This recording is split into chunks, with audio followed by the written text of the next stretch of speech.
कैसे हैं मेरे दोस्तों। एक बार फिर से आप सबका हम स्वागत करते हैं आपके अपने YouTube चैनल ज्ञान विद सचिन में। तो दोस्तों हम 5th सेमेस्टर मैकेनिकल इंजीनियरिंग के एक इम्पॉर्टेंट सब्जेक्ट, एक लेंदी सब्जेक्ट प्रोडक्शन टेक्नोलॉजी के बारे में बात करने वाले हैं।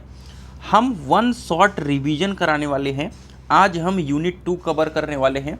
इसी तरीके से जो इम्पॉर्टेंट यूनिट होगी, ठीक है, इम्पॉर्टेंट यूनिट होगी उनका हम वन शॉट रिवीजन कराएंगे। उसके बाद हम इम्पॉर्टेंट क्वेश्चंस जो बचेंगे, इन यूनिट के क्वेश्चन के बाद जो क्वेश्चंस बचेंगे, ऐसा नहीं है कि हम जो रिवीजन करा चुके होंगे उन क्वेश्चंस की, नहीं, आपके सभी इम्पॉर्टेंट क्वेश्चंस और इम्पॉर्टेंट यूनिट का रिवीजन कराने वाले हैं।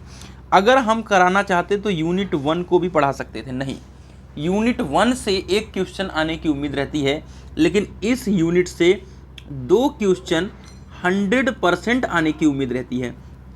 तो वो 2 क्वेश्चन ही बताऊंगा, सिर्फ जो क्वेश्चन बताऊंगा वही आपके एग्जामिनेशन में आएगा और वही से आपका काम बन जाएगा। तो चलिए बिना देरी के अपनी इस वीडियो की शुरुआत करते हैं। अगर एप्लीकेशन को नहीं डाउनलोड किया है तो डाउनलोड कर लो, क्योंकि नोट्स के बिना ज़िंदगी नहीं चलेगी, PYQ पेपर के बिना ज़िंदगी नहीं चलेगी, अच्छा स्कोर नहीं कर सकते, बिना वीडियो लेक्चर की ज़िंदगी नहीं चलेगी। तो चलिए बिना देरी के अपनी इस वीडियो की शुरुआत करते हैं। तो यूनिट 2 का नाम है हमारा लेथ मशीन, ठीक है। लेथ के बारे में यहाँ पे इंट्रोडक्शन देना है। 2 क्वेश्चन यहाँ पे इम्पोर्टेंट है, उनको पहले डिस्कस करेंगे, उसके बाद हम सभी इम्पोर्टेंट क्वेश्चन को डिस्कस करेंगे। तो फर्स्ट ऑफ ऑल हम समझते हैं कि एक्चुअल में लेथ मशीन है क्या। तो लेथ मशीन का यूज क्या है। तो लेथ मशीन जो है हमारी मशीनिंग ऑपरेशन के लिए यूज की जाती है, ठीक है। लेथ मशीन एक ऐसी इम्पॉर्टेंट मशीन है जो हमारी मशीनिंग ऑपरेशंस के लिए यूज की जाती है। इसमें हम क्या करते हैं, इसमें हम इस मशीन द्वारा वर्क पीस के ऊपर, मशीन के द्वारा वर्क पीस के ऊपर गोल, बेलनाकार, सिलेंड्रिकल और कोनिकल अन्य प्रकार के सरफेसेज को बनाते हैं लेथ मशीन के माध्यम से। तो मुझे आशा है कि लेथ मशीन क्या है वो आपको जानकारी हो गई होगी। लेथ मशीन एक ऐसी उपयोगी मशीन है जिससे हम कोई भी वर्क पीस, जिसकी मदद से हम उसकी मशीनिंग करेंगे। मशीनिंग के अंदर हम उसको गोल भी बना सकते हैं राउंड शेप में, उसकी हम सिलेंड्रिकल शेप बना सकते हैं, उसकी हम कोनिकल शेप बना सकते हैं। साथ ही साथ बहुत सारे ऑपरेशंस कर सकते हैं, जैसे कि ग्रूविंग कर सकते हैं, नर्लिंग कर सकते हैं, टैपिंग कर सकते हैं, थ्रेडिंग कर सकते हैं। टैपिंग और थ्रेडिंग दोनों इंपॉर्टेंट टर्म है, जरूर याद करिएगा। किसके प्रोस्पेक्टिव से, वाइवा के प्रोस्पेक्टिव से। टैपिंग क्या होता है, इंटरनल थ्रेड को कहते हैं, और थ्रेडिंग आपका एक्सटर्नल थ्रेड जो बनाते हो। क्रिस्टल क्लियर है भाई। आगे बढ़ते हैं और हम बात करते हैं प्रिंसिपल ऑफ टर्निंग के बारे में, ठीक है। प्रिंसिपल ऑफ टर्निंग क्या है मेरे प्यारे साथियों, ध्यान से समझिएगा। एक्चुअल में जो हमारा लेथ टॉपिक चल रहा है ना, लेथ मशीन, उसमें हम टर्निंग ऑपरेशन के बारे में, उसके सिद्धांत के बारे में जानते हैं। अगर आप सभी से लेथ मशीन की वर्किंग प्रिंसिपल और ऑपरेशन के बारे में पूछता है तो वहाँ पे आप प्रिंसिपल ऑफ टर्निंग के बारे में लिख सकते हैं। यहाँ से लिए हुए मिले जुले शब्दों का यूज कर सकते हैं। आइए, ये आपके सामने डायग्राम दिख रहा होगा, ठीक है। ये है आपका लाइव सेंटर। अब भैया लाइव सेंटर क्या होता है समझो। ये है आपका वर्क पीस। तो वर्क पीस के पहले जहाँ पे हम अपने चक के अंदर अपने वर्क पीस को फिट कर रहे हैं, उसके पहले का जो पोर्शन है हमारा वो लाइव सेंटर है, ठीक है। जहाँ पे हम वर्क पीस को पकड़ करके घुमाते हैं वो सेंटर जो होता है हमारा, वो हमारा लाइव सेंटर होता है। और जहाँ से हम आपके टूल को लेकर के आते हैं और वर्क पीस पर परफॉर्म करने के लिए, वो हमारा डेड सेंटर होता है। आइए एक एक चीज़ को समझते हैं। और उसके पहले का जो पोर्शन है हमारा वो है लेथ स्पिंडल, ठीक है। लेथ स्पिंडल की ही मदद से हमारा लाइव सेंटर और जो हमारा चक है जिसमें हमारा वर्क पीस रोटेट हो रहा है वो सब फिक्स होता है। खैर, हम इन थ्योरी को आगे पढ़ते हैं एक एक करके, ठीक है। आइए एक एक पढ़ के समझाते हैं आपको। तो समझते हैं कि हमारी थ्योरी कह क्या रही है। जो हमारा टर्निंग ऑपरेशन है, इसके अंतर्गत हम क्या कर रहे हैं, वर्क पीस को लिया, वर्क पीस को हम 2 सेंटर के बीच में, 2 सेंटर कौन कौन से हैं मेरे प्यारे साथियों, एक आप सभी का यहाँ पे लाइव सेंटर है और एक आप सभी का डेड सेंटर है, ठीक है। इन 2 सेंटर के बीच में क्या करते हैं, रख करके क्या करते हैं, घुमाते हैं, ठीक है। रख करके क्या करते हैं, हम घुमाते हैं। घूमने वाला जो सेंटर होता है मेरे प्यारे साथियों, उसे हम कहते हैं लाइव सेंटर। और जो स्थिर रहता है अर्थात कांस्टेंट रहता है राइट साइड वाला, उसे हम कहते हैं डेड सेंटर। ठीक है, लाइव सेंटर पर हम वर्कपीस को पकड़ने के लिए चक या फेस प्लेट यूज करते हैं। जो हमारा लाइव सेंटर है, ठीक है, ये जो लाइव सेंटर दिख रहा है, इस पर हम वर्कपीस को पकड़ने के लिए क्या करते हैं मेरे प्यारे साथियों, यहाँ पे चक का यूज करते हैं। आगे हम 3 और 4 चक में अंतर पढ़ने वाले हैं, जो कि एग्जाम के पॉइंट ऑफ व्यू से काफ़ी इंपॉर्टेंट होता है। ठीक है, चक भी यूज कर सकते हैं या फेस प्लेट भी यूज कर सकते हैं, जिसकी मदद से हम वर्कपीस को लाइव सेंटर पर पकड़ते हैं। ठीक है, आइए आगे समझते हैं। अगला हमारा जो टर्म है वो क्या कह रहा है कि चक जो है या फेस प्लेट है, उसको हम कहाँ लगाएंगे, स्पिंडल जो लगा हुआ है उसके आगे की ओर निकले भाग पर लगाए जाते हैं। यानी यहाँ पे आप सभी को लेथ स्पिंडल दिख रहा है, इसके जो निकले हुए भाग है यहीं पर आपको चक लगा देखने को मिलेगा, और उसी के अंदर आप सभी का क्या लगेगा, वर्कपीस। और जो डेड सेंटर है, ठीक है, वो टेल स्टॉक में लगा रहता है। आगे हम वो लेथ का वर्किंग पूरा देखेंगे और लेथ के पूरे पार्ट्स के बारे में देखेंगे तो जान पाओगे वर्कपीस को सहारे का प्रदान कौन करता है, आपका जो डेड सेंटर है और टेल स्टॉक है। जो टेल स्टॉक है वो आपको वर्कपीस को सपोर्ट भी करता है। अब ये कैसे करता है, ये एक मैकेनिज्म है। ठीक है, इसको जब आप प्रैक्टिकली देखोगे तो आपको समझ में आएगा, क्योंकि जो भी आपका लेथ मशीन है एक पूरे बेड के ऊपर है। ठीक है, और उसके बीच में जो मैकेनिज्म काम कर रही है वो टेल स्टॉक से भी डिपेंडेंट है। ठीक है, तो इतना आपको जानना होगा कि जो टेल स्टॉक है वर्कपीस को सपोर्ट भी करता है। ठीक है, ऑपरेशन के अंदर, ऑपरेशन का मतलब हम टर्निंग ऑपरेशन की बात कर रहे हैं, कटिंग टूल को टूल पोस्ट में पकड़कर घूमते हुए वर्कपीस के विरुद्ध फीड किया जाता है। इसका कहने का मतलब क्या है मेरे प्यारे साथियों, देखो यहाँ पर आ गए ये सपोज यहाँ पे आपका क्या लगा हुआ है, यहाँ पे आपका लगा हुआ है टूल। ठीक है, टूल लगा हुआ है, ये टूल जो हमारा है सपोज करो इस दिशा में आपका क्या कर रहा है, आपका घूम रहा है। तो जो वर्क पीस होगा ये हमारा अपोजिट डायरेक्शन में क्या कर रहा होगा, घूम रहा होगा, और हम उसके बाद अपने टर्निंग ऑपरेशन को परफॉर्म करते हैं। यही चीज़ ये कह रहा है कि कटिंग टूल को टूल पोस्ट में पकड़ते हैं और वर्क पीस के विरुद्ध, यानी वर्क पीस दूसरे दिशा में सपोज क्लॉकवाइज रोटेट कर रही है और आपका टूल जो है एंटी क्लॉकवाइज रोटेट कर रहा है। वर्क पीस अपने एक्सिस पर ही घूमता है, जबकि टूल को वर्क पीस की कटिंग के लिए इस एक्सिस के समांतर किसी निश्चित एंगल पर चलाया जाता है। कहने का मतलब है कि जो वर्क पीस है वो अपने स्थान पर ही घूमता रहता है, लेकिन हमको टर्निंग ऑपरेशन कर रहे हैं, टेपर टर्निंग कर रहे हैं, किसी एंगल पे हम टर्निंग कर रहे हैं। जब टेपर टर्निंग जिसे कहते हैं, तो हम जिस एंगल पर चाहें उस एंगल पर, और जितनी फीड देना चाहें, कितना हमको डेप्थ लेना है वहाँ पर, तो उसके अकॉर्डिंग हम अपने टूल को आगे पीछे करते हैं। लेकिन जो हमारा वर्क पीस है जो चक में घूम रहा है वो बिल्कुल कांस्टेंट घूमता है। ठीक है भाई, चलो, जिससे वर्क पीस की सरफेस से अतिरिक्त पदार्थों को चिप्स के रूप में हटाया जाता है। चिप्स फॉर्मेशन होता है, ठीक है, और वर्क पीस को हम क्या करते हैं, हटा देते हैं। किसके ऊपर से, जो भी हम मान लो आपका रॉड थे जिसके ऊपर हम क्या कर रहे थे अभी तक, जिसके ऊपर हम टर्निंग ऑपरेशन परफॉर्म कर रहे थे, तो उसके ऊपर का जो चिप है, ठीक है, सपोज जितना भी हमने काटा, ठीक है, तो उसको हम हटा यहाँ पर पा रहे हैं। ठीक है, तो ये आपका टर्निंग ऑपरेशन यहाँ पे मैंने समझाया, उसे परफेक्ट शेप, साइज और फिनिशिंग दी जाती है। तो ये था आपका पूरा टर्निंग ऑपरेशन के बारे में। ठीक है, प्रिंसिपल ऑफ टर्निंग जो आपके सिलेबस में गिवन है, जो कि आप लेथ मशीन के ऊपर अपने जब आप लेथ मशीन के बारे में, ऑपरेशंस के बारे में लिखोगे तो डेफिनेटली इसको ऐड कर पाओगे। चलिए, description and function of various parts of leaf. ठीक है, अब ध्यान से सुनिएगा मेरे प्यारे साथियों, होता क्या है कि ये जो था एक इंट्रोडक्शन था, वो मुझे लगता है कि जानना जरूरी था, लेकिन कहानी यहाँ से शुरू होती है। 2 क्वेश्चन आपके एग्जामिनेशन में आते हैं, 2 क्वेश्चन, एक तो ऑपरेशन, ठीक है, अब ऑपरेशन कितने पढ़ने हैं आप सभी को, मिनिमम 10 ऑपरेशन, ठीक है। दूसरा आता है आप सभी का पार्ट्स, ठीक है, पार्ट्स का नेम, ठीक है, और वो भी कितने पार्ट्स, 10। अब ध्यान से सुनिएगा, अगर आप 10 पार्ट्स के बारे में जान गए और ये 10 ऑपरेशन के बारे में जान गए, तो लेथ का वर्किंग प्रिंसिपल, और अभी प्रिंसिपल आप टर्निंग समझिए, आप ठीक है, उसमें बहुत आसान था टर्निंग, ठीक है। तो आपका पूरा चीज़ कंप्लीट हो जाएगा। फेस आपका 4 जा 3 जा चक में अंतर बता दूंगा, आपका ये पूरा यूनिट कंप्लीट हो जाएगा और आपके पूरे 10 नंबर डन हो जाएंगे। आइए चलते हैं फटाफट से हम पहले लेथ, ये आपका सेंट्रल लेथ रखा हुआ है, इसके पार्ट्स हैं, बेड है हमारा ये, ठीक है, जो कि कास्ट आयरन का बना होता है। इसके ऊपर पूरा हमारा क्या क्या कह सकते हैं, पूरा अरेंजमेंट होता है। ये इसका लेग है, ठीक है, जिसके ऊपर ये टिका हुआ है। अब यहाँ पे बना हुआ है, आप पढ़ सकते हैं, quick change gear box, gear box लगा हुआ होता है।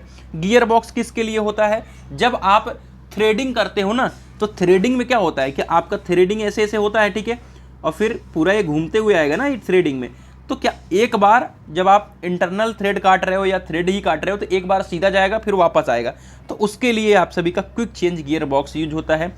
और ये आपका लीड स्क्रू होता है, ठीक है, जिसके ऊपर ये आगे पीछे हो रहा है, और उसके लिए ये फीड शाफ्ट है जो आपको फीड दे रहे हो आप, ठीक है, किसी शाफ्ट के रोटेशन के ऊपर ये डिपेंड करता है। ये आपका टेल स्टॉक है और ये आपका हेड स्टॉक है। हेड स्टॉक का काम क्या है मेरे प्यारे साथियों, कि हेड स्टॉक का मतलब दिमाग, ठीक है, क्या है, दिमाग। पूरा लेथ मशीन का जो दिमाग है इसी हेड स्टॉक के अंदर होता है। अगर मैं बात करूं क्रॉस स्लाइड टूल पोस्ट के बारे में, क्रॉस स्लाइड के बारे में बात करें, देखो स्लाइड करने का मतलब क्या होता है, ऐसे आगे पीछे होना, लेकिन ये क्या है, क्रॉस स्लाइड है।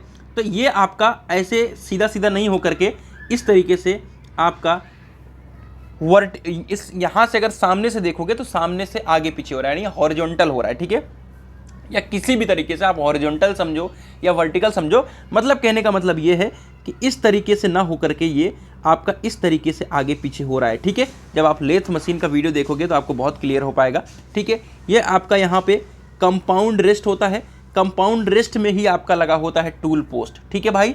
चलो, और क्या बच रहा है, कैरेज है, कैरेज के ऊपर ही आगे पीछे पूरा अरेंजमेंट होता है, ठीक है भाई। चलो, तो आइए एक एक करके हम सभी पार्ट्स के नाम को समझेंगे, ठीक है। बेड के बारे में समझना आप सभी के लिए काफ़ी इंपॉर्टेंट है। पहले नंबर तो ये लेग्स के ऊपर फिट होता है, ठीक है, जो मशीन का लेग्स है, ठीक है, इसके ऊपर ये बेड आपका पूरा फिक्स होता है, ठीक है, यहाँ पे, ठीक है, जहाँ पे आपकी पूरी टिकी हुई होती है, ठीक है। और जो बेस का काम करता है, बिल्कुल ये किसी भी चीज़ का बेस का काम करता है। इसमें बहुत सारे स्थिर और अस्थिर पार्ट्स लगे होते हैं, बहुत सारे ऐसे होते हैं जो नहीं स्थिर हो रहे हैं, मतलब नहीं आपके चल रहे हैं, ठीक है, और बहुत सारे ऐसे हैं जो चल रहे हैं, जैसे कि आपका क्रॉस स्लाइड है, आगे पीछे हो रहा है, कैरिज आपका पूरा आगे पीछे हो रहा है, ठीक है। और आपका जैसे हेड स्टॉक है, टेल स्टॉक है, ये पूरा एज इट इज़ वहीं पर स्थिर है, ठीक है। लेथ मशीन के बेड प्रायः क्लोज ग्रेन कास्ट आयरन के होते हैं, तो आप इसे याद कर सकते हो कि आप ये कास्ट आयरन से बने होते हैं, ठीक है।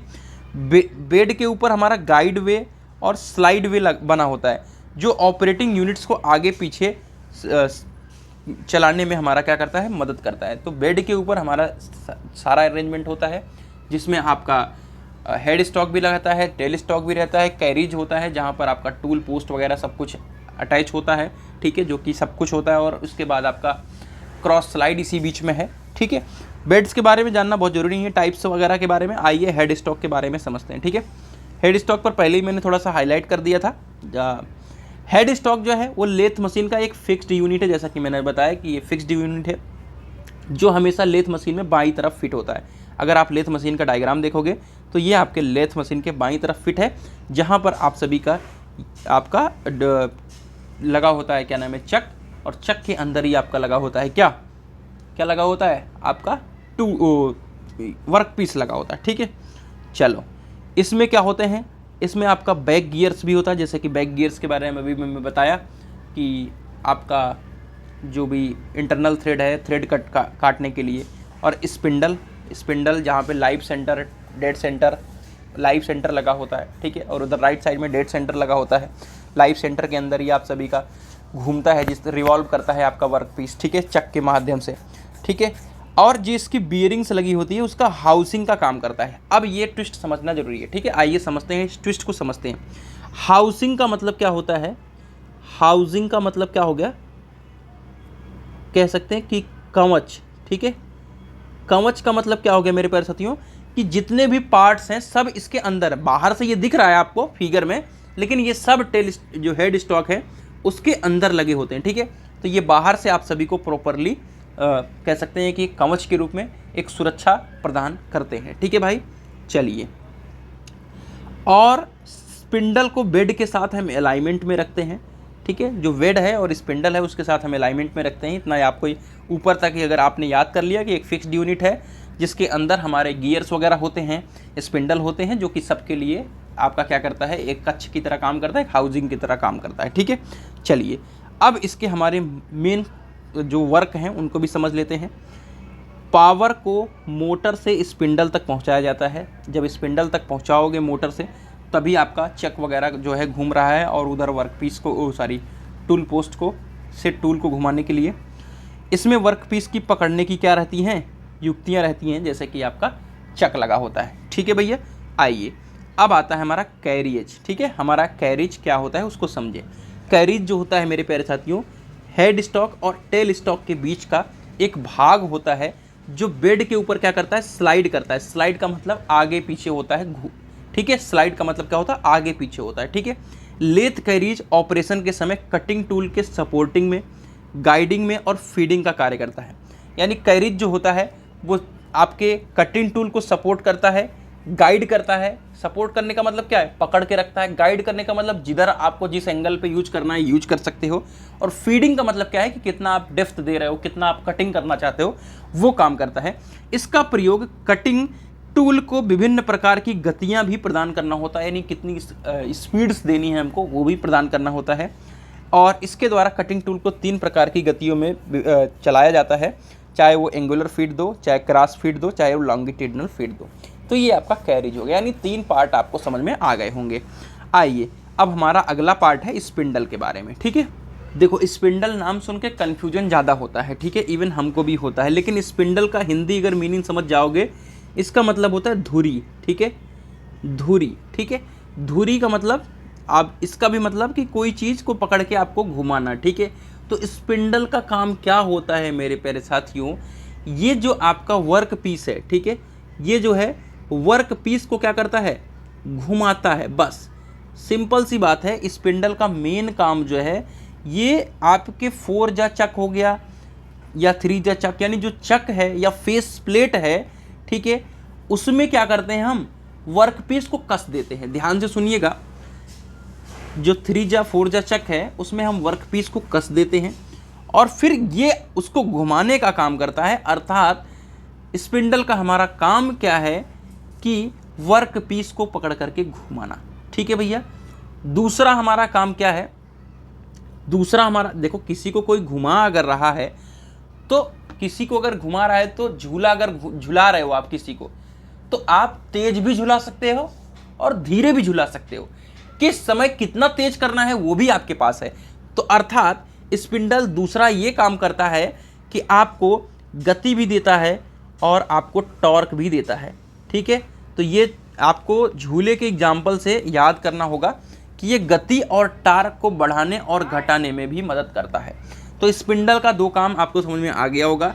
स्पिंडल जिसे हम धुरी कहते हैं, और ये वर्क पीस को गति और टॉर्क देने में मदद करता है, और ये वर्क पीस को चक के अंदर पकड़ करके घुमाने के काम आता है। आइए एक एक चीज़ को यहाँ पे लिखा हुआ है, पढ़ेंगे बहुत सरसरी निगाहें से, आपको चौथा पॉइंट भी क्लियर हो जाएगा। लेथ मशीन में मेन स्पिंडल एक प्रकार की होलो शाफ्ट होती है। ठीक है, एक प्रकार की क्या है, ये होलो शाफ्ट है जिसे हम धुरी कह रहे हैं। ठीक है भैया, एक धुरी है जो प्रायः कार्बन की और निकिल की बनी होती है, निकिल क्रोम स्टील की बनी होती है। इसके अगले सिरे पे लगा होता है चक, जिसमें हम वर्कपीस को क्या करते हैं, पकड़ते हैं। कहाँ पर, उसमें लगी चूड़ियाँ कटी रहती हैं, उसी में हम क्या करते हैं, पकड़ करके आपका वर्कपीस को पकड़ते हैं, जिसमें लाइव सेंटर के अंदर वर्कपीस को पकड़ रहे हैं, जो लाइव सेंटर के साथ वर्कपीस को घुमा रहा है। ऊपर मैंने टर्निंग ऑपरेशन के अंदर ये चीज़ समझाया। आइए देखते हैं। स्पिंडल के सामने वाले सिरे पर स्टैंडर्ड मोर्स टेपर कटा होता है।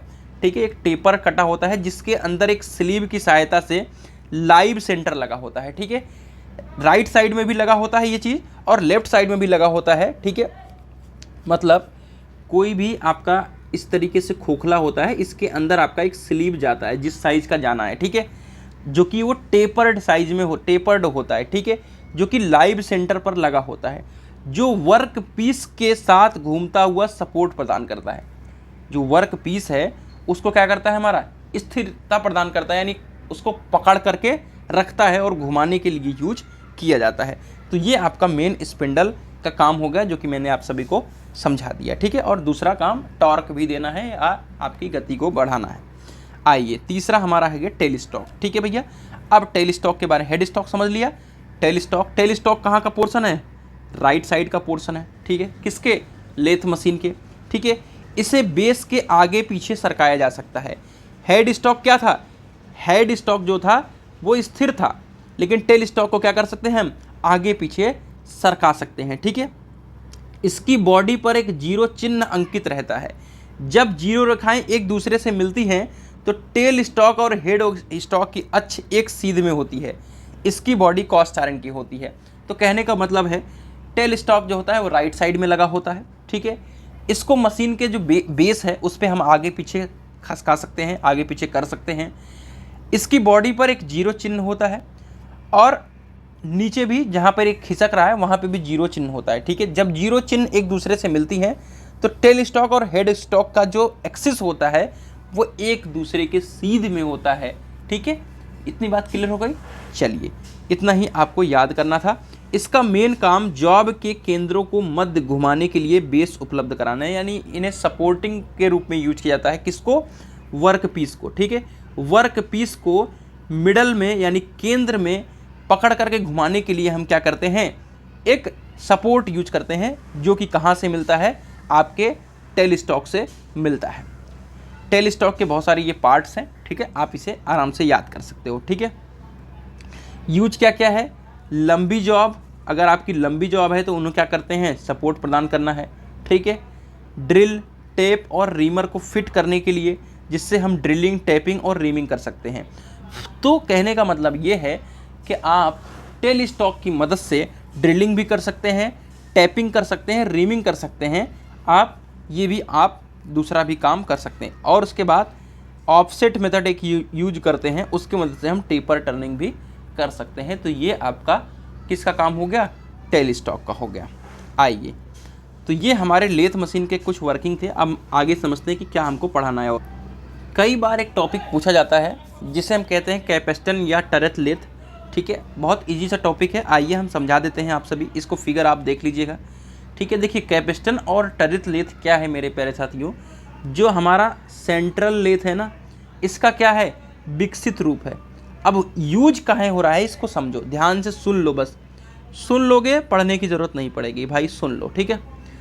देखो सेंट्रल लेथ में क्या है कि एक टाइम में एक ही ऑपरेशन कर रहे हो। जैसे अगर आप टर्निंग कर रहे हो तो टर्निंग करने के बाद जब ग्रूविंग करनी है उस पर, या नर्लिंग कर ली है, तो फिर हम पहले उस सिंगल पॉइंट कटिंग टूल को चेंज करेंगे वहाँ पे टर्निंग वाले, उसके बाद आप फिर से नर्लिंग वाले टूल को अप्लाई करोगे, फिर आप कर पाओगे। तो उससे क्या होता था मेरे प्यारे साथियों कि काफ़ी समय व्यय होता था, ठीक है, जिससे औजार को बदलने में क्या करना पड़ता, काफ़ी टाइम वेस्ट होता था अगर कोई भी नया ऑपरेशन करना हो। तो जो कैपेस्टन और टरेट लेथ है, ये क्या करता है कि एक बार अगर इसे आप सेट कर दो, ठीक है, तो इसके पास एक से अधिक टूल होते हैं और एक से अधिक ऑपरेशन को एक साथ परफॉर्म करता है, जिससे उत्पादन दर में क्या होती है, वृद्धि होती है, उत्पाद हमारा सस्ता प्राप्त होता है।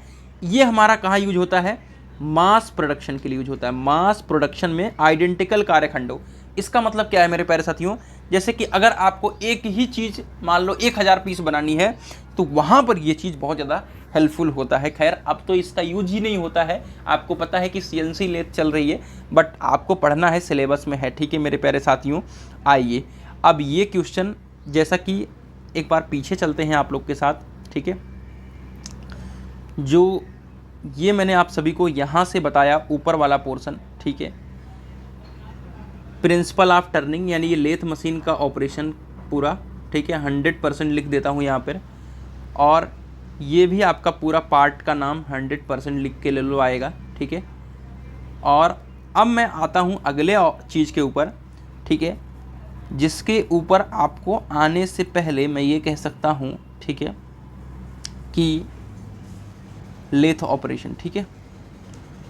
जिसकी प्रोबेबिलिटी 150% है एग्ज़ाम में आने की। ठीक है मेरे प्यारे साथियों, तो लेथ ऑपरेशन को बिना पढ़े हुए मत जाइएगा। ठीक है, आइए तो लेथ ऑपरेशंस, जैसा कि मैंने ऊपर ही 2 बार बताया ऑपरेशन के बारे में, तो इसको हम यहाँ पे 2 भागों में बांट रहे हैं। ये सब हम नहीं पढ़ेंगे, सीधा हम समझते हैं प्लेन टर्निंग के बारे में। ठीक है, पहले नंबर ऑपरेशन के बारे में समझते हैं कि प्लेन टर्निंग क्या है। ठीक है, प्लेन टर्निंग को समझेंगे। ये हमारा वर्क पीस है, ठीक है, और ये आपका यहाँ पे टूल है, यहाँ पे फीड दिया जा रहा है। ठीक है, आपका ये इस तरीके से घूम रहा है और ये इस तरीके से, मतलब दोनों अपोजिट डायरेक्शन में घूम रहे हैं। ठीक है, तो ये यूज होता है जब कोई मेरा वर्क पीस है। ठीक है, ये पूरी लंबाई इसकी कहाँ है, आइडेंटिकल है, यानी यहाँ से लेकर के यहाँ तक इसकी जो विड्थ है ये एक समान है। ठीक है, अब इसके ऊपर मुझे कोई भी ऑपरेशन परफॉर्म करना हो, ठीक है, तो हम उस ऑपरेशन को कहते हैं प्लेन टर्निंग। ठीक है, तो यहाँ पे टर्निंग ऑपरेशन अगर हम एक पैरेलल, एक ही व्यास के, एक ही डायमीटर के किसी भी वर्कपीस के ऊपर कर रहे हैं, हम वर्कपीस के ऊपर टर्निंग कैसे करेंगे, चक में बांध करके, फेस प्लेट के अंदर बांध करके। ठीक है, तो इस ऑपरेशन को हम कहते हैं प्लेन टर्निंग। आशा है कि मुझे समझ में आ गया होगा आपको। अब आता है स्टेप टर्निंग। ठीक है, स्टेप टर्निंग में क्या होता है कि वर्क पीस जो है वो अलग अलग लंबाई में होता है। ठीक है, टर्निंग, प्लेन टर्निंग में क्या था कि पूरी वर्क पीस एक ही लंबाई की थी, लेकिन यहाँ पर अलग अलग लंबाई में है, अलग अलग व्यास में है, तो उसे हम स्टेप टर्निंग कहते हैं। और इसे भी हम 2 फेस प्लेट के, यानी 2 चक के, मतलब चक के बीच में रख करके आप इसको हम क्या करते हैं मेरे प्यारे साथियों, स्टेप टर्निंग परफॉर्म करते हैं। यहाँ पे आप सभी देख सकते हैं, लाइव सेंटर है, डेड सेंटर है, टेल स्टॉक है, आपका हेड स्टॉक यहाँ पे है, समझो, और ये आपका वर्क पीस है। ठीक है, यहाँ पे टूल अप्लाई हो रहा है, ये आपका ड्राइविंग प्लेट यहाँ पे यूज किया गया है चक की जगह पे। ठीक है, चलो अगला आता है फेसिंग। ठीक है, अगला हमारा ऑपरेशन कौन सा है, फेसिंग ऑपरेशन। फेसिंग ऑपरेशन कोई बहुत बड़ा ऑपरेशन नहीं है। इसमें क्या होता है कि जैसे ये वर्क पीस है ना, इस पर 90 डिग्री पर हम क्या करते हैं, ऑपरेशन करते हैं। जैसे ये आपका समतल है, ठीक है, इस पर हम 90 डिग्री पे आपका करते हैं। कैसे, आइए, इस क्रिया के द्वारा वर्कपीस के बाहरी सिरे पे, ये बाहरी सिरे का मतलब बाहरी फेस है, इस पर हम उसकी धुरी पर एक्सिस के साथ धुरी एक्सिस के साथ समकोण पर समतल या फ्लैट किया जाता है। यानी अगर ये थोड़ा बहुत रफ है, फिनिश नहीं है, तो इसको 90 डिग्री हम क्या करते हैं, आपका फेस एकदम से एक्यूरेट करते हैं। इसमें टूल वर्कपीस के एक्सिस के लंबवत फीड दिया जाता है। इस क्रिया में जब टूल को जॉब के केंद्र से बाहर की ओर लाते हैं तो फिनिशिंग होती है। कहने का मतलब है कि जो भी हमारा वर्कपीस है वो सेंटर से जब बाहर की ओर लाएंगे तो जो हमारा फिनिशिंग होगा वो अच्छा होगा। जब केंद्र की ओर ले जाएंगे तो हमारा रफ फिनिशिंग होगा। यानी इधर की तरफ हम अगर ले जा रहे हैं तो आपका फिनिशिंग होगा और मतलब अच्छा फिनिशिंग होगा, और जब वापस से सेंटर की तरफ ले जाएंगे तो क्या होगा, रफ फिनिशिंग होगा। किसको, जॉब को। ठीक है भैया, तो ये हमारा फेसिंग है। फेसिंग का मतलब ऑलमोस्ट यही है कि कोई भी हमारा वर्क पीस है, इसके बाहरी फेस को हम क्या कर रहे हैं, फिनिश कर रहे हैं। ठीक है, वो भी कैसे, 90 डिग्री टूल अप्लाई करके। ठीक है भैया, चलो अब आता है पार्टिंग ऑफ। पार्टिंग ऑफ में कुछ नहीं करना है, किसी चीज़ को, कोई भी हमारा वर्क पीस है, ठीक है, उसको बीच में काट देना। ठीक है, इसी को कहते हैं पार्टिंग ऑफ। पार्टिंग ऑफ वह ऑपरेशन है जिसके द्वारा किसी भी स्टॉक में से एक ऐच्छिक लंबाई काट करके अलग किया जाता है। यह लेथ मशीन पर जॉब को तैयार करने के बाद उसे निश्चित लंबाई में टूल द्वारा काटा जाता है। पार्टिंग करते समय कूलेंट का प्रयोग करना चाहिए। ठीक है भाई, ऑब्वियस सी बात है, अगर कुछ कोई वर्क पीस काट रहे हो तो कूलेंट तो यूज करोगे ही। ठीक है भाई, अब आता है टेपर टर्निंग। ठीक है, टर्निंग के ऊपर में तो हमने समझ लिया, ठीक है, लेकिन हमको टेपर टर्निंग समझना है। ठीक है, टेपर टर्निंग में ध्यान से समझ। टेपर टर्निंग के लिए आपको ये समझना होगा कि कोई भी हमारा वर्क पीस है, ठीक है, कोई भी हमारा वर्क पीस है, तो कुछ इस तरीके से अगर हो जाए, यानी यहाँ पर डायामीटर d है, यहाँ पर d/2 हो गया, सपोज यहाँ पे d/3 हो गया, तो इसी क्रम में आपका टेपर होता है। ठीक है, इसी क्रम में आपका ये टेपर बन जाता है। तो कहने का मतलब ये है मेरे प्यारे साथियों कि कोई भी हमारा जॉब है उसको हम कोनिकल आकृति का बना देते हैं। इसमें जो जॉब का जो डायामीटर होता है एक सिरे पे ज़्यादा होता है और दूसरे सिरे पर कम प्राप्त होता है। कोनिकल भागों में व्यास का अंतर, फ्लैट भागों में उनके सिरे की चौड़ाइयों एक मोटाइयों का अंतर जो है टेपर कहलाता है। कहने का मतलब ये है कि जो डायामीटर डिफरेंस हो रहा है किसके, जो फ्लैट एरिया है और जहाँ पर ज़्यादा मोटा है या जहाँ पे ज़्यादा चौड़ा है उसी को हम कहते हैं आपका टेपर। ठीक है भैया, टेपर टर्निंग जान गए कि भैया कोनिकल आकृति हम बनाते हैं और टेपर में क्या होता है, एक जगह पे व्यास कम होता है, एक जगह पर व्यास ज़्यादा होता है। ठीक है भैया, अब आता है ड्रिलिंग। ड्रिलिंग ऑब्वियस सी बात है, सबको पता हो गया कि यहाँ पे टेल स्टॉक के माध्यम से हम ड्रिल करने वाले हैं। ठीक है, ये आपका चक है, ये आपका वर्क पीस है, ये आपका ड्रिल है, इसमें ड्रिल बिट लगी हुई है और इस क्रम में फीड देंगे और ये आपका रिवॉल्व कर रहा है ड्रिल बिट। ठीक है, वैसे ड्रिलिंग और रेडियल ड्रिलिंग जरूर पढ़ लीजिएगा, 5 नंबर आपके बन जाएंगे। ठीक है, आइए, कुछ नहीं करना है ड्रिलिंग ऑपरेशन में, आपको बहुत आसान है ड्रिलिंग ऑपरेशन बताना। ड्रिलिंग ऑपरेशन में हम वर्क पीस को क्या करते हैं, फेस प्लेट या चक में पकड़ लेते हैं। ठीक है, जो टेल स्टॉक है, ठीक है, उसमें हम क्या करते हैं, ड्रिल मशीन को पकड़ लेते हैं। ठीक है, और डेड सेंटर को हटाकर उसके स्थान पे हम ड्रिल चक लगा देते हैं। जो हमारा राइट साइड में यहाँ पे डेड सेंटर होता है, ठीक है, और इधर की तरफ लाइव सेंटर होता है, वहाँ पर हम क्या करते हैं, ड्रिल चक लगा जाते हैं और ड्रिल पॉइंट बनाए जाने वाले छिद्र के साथ कोसेंट्रिक हो। ठीक है, ऐसा ना हो कि उसका सेंटर जो है, अर्थात जो सेंटर होना चाहिए वर्क पीस का, ठीक है, वो उसके चारों तरफ ही आप सभी का जो आपका टूल है वो घूमना चाहिए। ठीक है, एक ही सेंटर के अंदर होना चाहिए। ठीक है, और उसके साथ साथ टेल स्टॉक के हैंड व्हील को घुमाकर, ठीक है, हैंड व्हील को घुमाएंगे तो आपका क्या होगा, ये आपका इधर की तरफ आएगा, तभी तो ड्रिलिंग होगी। ठीक है, घुमाकर ड्रिल को कार्यखंड में फीड करते हैं और छिद्र की गहराई ड्रिल के व्यास के दोगुने से अधिक हो। ठीक है, और एक छोटे व्यास वाले ड्रिल द्वारा कुछ गहराई तक छिद्र बनाते हैं। फिर पूर्ण आकार के लिए हम क्या करते हैं, एक बड़ा ड्रिल यूज करते हैं। मतलब हम पहले एक छोटा सा स्पेस बना लेते हैं, उसके बाद हम प्रॉपरली ड्रिलिंग करते हैं। तो ये आपका ड्रिल मशीन के बारे में, ड्रिलिंग ऑपरेशन के बारे में ओवरव्यू था। रीमिंग ऑपरेशन क्या होता है, रीमिंग आप देख सकते हैं, आपके स्क्रीन पर दिख रहा है। ठीक है, रीमिंग और ड्रिलिंग में बहुत ज़्यादा अंतर नहीं है, हम रीमिंग को समझते हैं क्या होता है रीमिंग। ठीक है, रीमिंग के अंदर ये होता है कि जब हम ड्रिलिंग करते हैं तो जो हमारा सरफेस होता है वो फिनिश्ड नहीं रहता है। ठीक है, उसी चीज़ को फिनिश करने के लिए, उसी चीज़ को हम क्या करते हैं, रिफाइन करने के लिए उसके अंदर हम रीमिंग ऑपरेशन करते हैं। ठीक है, ड्रिल किए गए होल्स के अंतः पृष्ठ धातु की न्यूनतम मात्रा को काटकर उसे शुद्ध साइज में रिफाइन कर, ठीक है, बनाया जाता है। यानी ड्रिल जब किया रहता है उस एरिया को हम क्या करते हैं, एकदम से फिनिश कर देते हैं। रीमर को टेल स्टॉक में फिट कर ऑपरेशन किया जाता है। इसमें हम लुब्रिकेशन का उपयोग जरूर करते हैं। बोरिंग ऑपरेशन होता है। ठीक है, हम एक और ऑपरेशन समझ लेते हैं, बोरिंग ऑपरेशन है। बोरिंग ऑपरेशन में क्या होता है, बोरिंग ऑपरेशन के अंदर हमारा जो पहले से किया गया सुराख होता है, ठीक है, पहले से कोई होल किया गया है ड्रिलिंग के माध्यम से हो सकता है, तो उसे हम बोरिंग बार के माध्यम से क्या करते हैं, उसको हम बड़ा कर लेते हैं। वर्क पीस को क्या करते हैं, चक या फेस प्लेट में ही पकड़ते हैं। इस चीज़ को हम इंटरनल टर्निंग भी कह सकते हैं। ठीक है, इंटरनल टर्निंग भी कहते हैं। जो बोरिंग ऑपरेशन होता है उसमें हम पहले से किया गया कोई भी होल होता है उसको हम क्या करते हैं, बड़ा कर लेते हैं। अब आता है हमारा और लास्ट है थ्रेडिंग। ठीक है, थ्रेडिंग के बारे में आप सभी को ऑलरेडी पता होगा। आइए एक एक चीज़ करके समझ लेते हैं। फर्स्ट ऑफ ऑल, थ्रेडिंग करना सबके बस की बात नहीं है, इसके लिए हमको स्किल्ड ऑपरेटर की आवश्यकता होती है। ठीक है, हम दो तरीके के इंटरनल और एक्सटर्नल दो प्रकार की थ्रेड को काट सकते हैं। ठीक है, लेथ की स्पिंडल और लीड स्क्रू के बीच एक गियर होती है जो क्या करती है, आगे की तरफ फॉरवर्ड डायरेक्शन में और रिवर्स डायरेक्शन में दोनों में जाती है। ठीक है, फॉरवर्ड भी चलती है और रिवर्स भी चलती है, ये चीज़ आपको पता होना चाहिए। ठीक है, ये दोनों तरफ चलती है और गियर श्रृंखला को, ताकि उन दोनों चालों के बीच एक निश्चित अनुपात भी हो सके, इस कार्य के लिए लेथ में क्विक चेंज गियर बॉक्स लगा होता है।